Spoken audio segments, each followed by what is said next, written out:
Assalamualaikum warahmatullahi wabarakatuh. Sebelumnya perkenalkan, nama saya Satria Arsilan dari Komsartal 3. Di sini saya akan mempresentasikan hasil tugas dari strategi pesan pemasaran, yaitu menganalisis podcast, yaitu podcast yang saya ambil, itu Podhub yang di hostnya itu Deddy Kobuzer dengan Vidi Aliano. Podcast ini akhir-akhir ini lagi rame banget didengar sama orang-orang, bahkan udah beberapa kali masuk trending satu di YouTube. Nah, untuk analisis yang saya lakukan yang pertama itu analisis STEPPS. Nah, poin pertama itu yang dibahas yaitu social currency. Nah, untuk social currency-nya ini suatu hal yang ngebuat audiens merasa lebih baik pada saat mendengar podcast gitu kan, podcast Podhub-nya. Itu udah pasti yang pertama. Topik-topik yang dibahas, topik-topik yang dibahas itu kan biasanya mereka itu buat topik yang eksklusif atau yang emang dibahas cuma di Podhub doang, yang emang mereka itu buat seolah-olah Podhub ini yaitu podcast yang emang nggak sama dengan podcast yang lain gitu pembahasannya, karena mmm, pembahasannya yang anti mainstream lah. Jadi kalau orang-orang yang nonton itu mereka nggak terlalu monoton untuk mendengar topiknya. Terus selanjutnya itu pembahasannya itu, udah pasti mengikuti tren yang ada, apa yang lagi banyak dibahas, walaupun misalnya, eee, ada hal yang viral. Nah, mereka tuh nggak harus mengundang tamu undangan yang lagi viral ya, tapi mereka mengundang tamu atau influencer yang lain, tapi membahas hal-hal yang emang lagi viral. Dan biasanya dari topik-topik yang viral dan topik-topik eksklusif itu ngebuat audiens ini berbagi pendapat atau berdiskusi di kolom di kolom komentarnya, yang ngebuat, si Podhub ini jadi nggak cuman audiens ini nggak cuman mendengar podcast-nya, tapi mereka juga berdiskusi eee, di kolom chatnya dari topik-topik yang emang dibahas gitu. Terus selanjutnya ada di trigger. Nah, trigger ini satu hal yang ngebuat audiens ini, teringat akan adanya Podhub ini. Yang pertama udah pasti jadwalnya atau rutinitas, Podhub ini nge-up konten-konten terbaru mereka. Itu yang ngebuat pendengar itu udah terbiasa akan ada episode-episode terbaru gitu.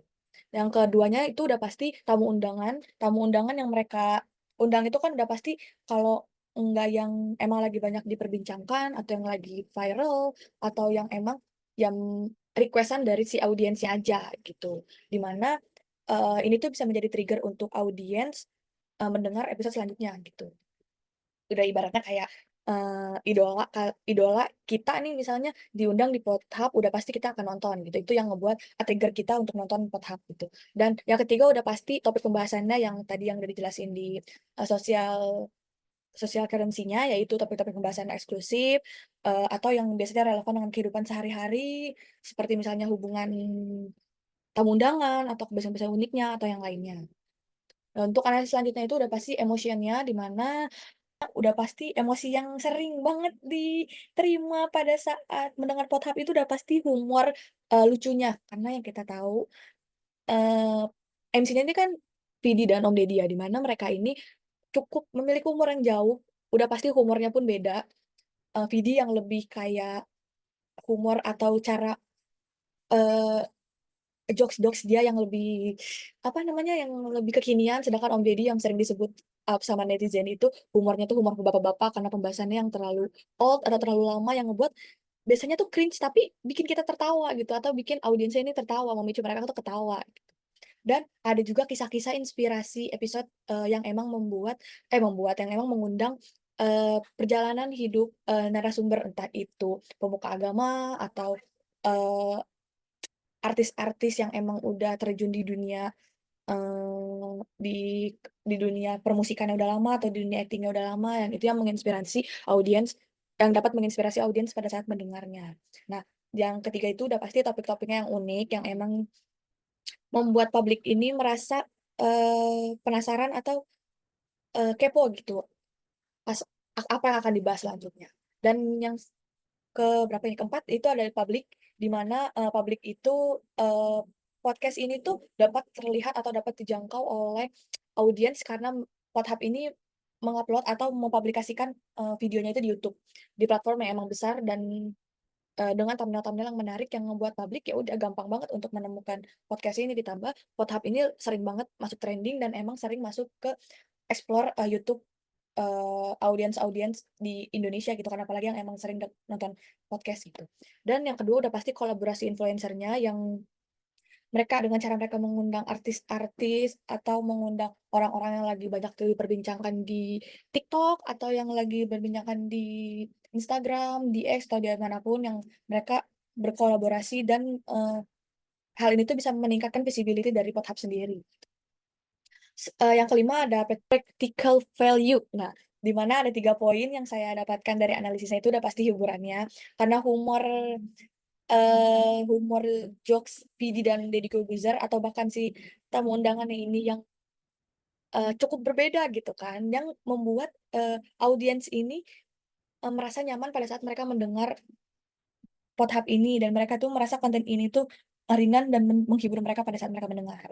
Dan yang kedua udah pasti informasi, informasi yang didapatkan itu, informasi-informasi terkait topik-topik yang emang dibahas. Misalnya kayak, ada waktu itu pernah Deddy Corbuzier itu mengundang, orang yang emang suka olahraga gitu, olahraga ekstrim gitu, dan dia tuh memberi tips untuk olahraga yang baik itu seperti apa. Nah, itu dapat informasi-informasi baru dan inspirasi dan kisah-kisah inspirasi dari tamu undangan yang dapat memotivasi pendengar pada saat mereka mendengar, podcast ini. Selanjutnya itu udah pasti story-nya.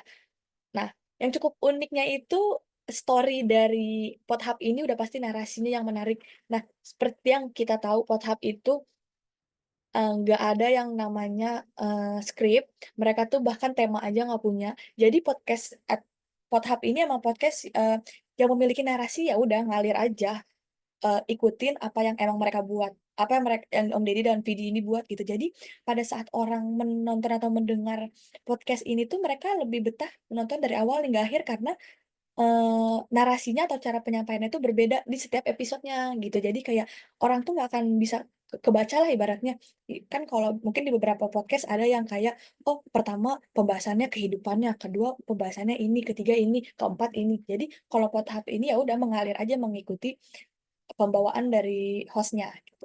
Yang kedua udah pasti karakter yang unik yang tadi dibahas, Vidi dan Om Deddy, mereka memiliki daya tarik yang menarik, di Pornhub gitu yang ngebuat audiens ini, mau mendengar, podcast tersebut gitu dan kisah-kisah pribadi yang emang, disampaikan oleh bintang tamu dan membuat, sentuhan-sentuhan personal dari, podcast tersebut. Nah, untuk analisis selanjutnya itu ada analisis, type of collaboration. Nah, menurut saya, type of collaboration yang dilakukan Pornhub itu udah pasti product placement and usage, di mana Pornhub ini mempromosikan, produk itu dengan, mempromosikan secara halus gitu. Jadi mereka itu, mempromosikannya tipis-tipis gitu. Kayak misalnya nih kalau kalian lihat, pada saat Pornhub itu kan opening-nya biasanya mereka tuh lebih cut to cut dari beberapa perbincangan yang dibahas pada episode itu dan bumper ink Pornhub dan biasanya di situ tuh masuk di opening-nya. Opening-nya biasanya itu di full shot di mana itu terlihat semua dalam satu studio itu backdrop-nya, terus ada meja dan biasanya nih suka ada minuman-minuman, kopi kenangan atau, film meal atau, mini screen yang emang terlihat di sebelahnya Om Deddy gitu. Biasanya ada Catering Mart, Bibit, Shopee Mall, terus ada, apalagi Stockbit atau yang lainnya gitu. Nah, ini tuh merupakan salah satu promosi secara halus. Jadi mereka itu mempromosikannya, tidak mengganggu audiens atau, ya atau pendengarnya itu pada saat mereka mendengar, podcast-nya gitu. Ibaratnya kayak gini deh, kayak misalnya kalau misalnya kita pakai type of collaboration-nya yang apa, blocking, apa ya tadi aku lupa, pokoknya yang mereka tuh bukan blocking, yang mereka tuh emang membuat satu segmen yang itu mempromosikan, entah itu mempromosikan terang-terangan atau mereka membuat kuis. Ibaratnya gini, kita udah nonton nih di YouTube YouTube yang nggak premium itu kan udah ada iklannya. Nah, itu kan udah mengganggu ya teman-teman, dan ini ada lagi iklan di dalam podcast-nya.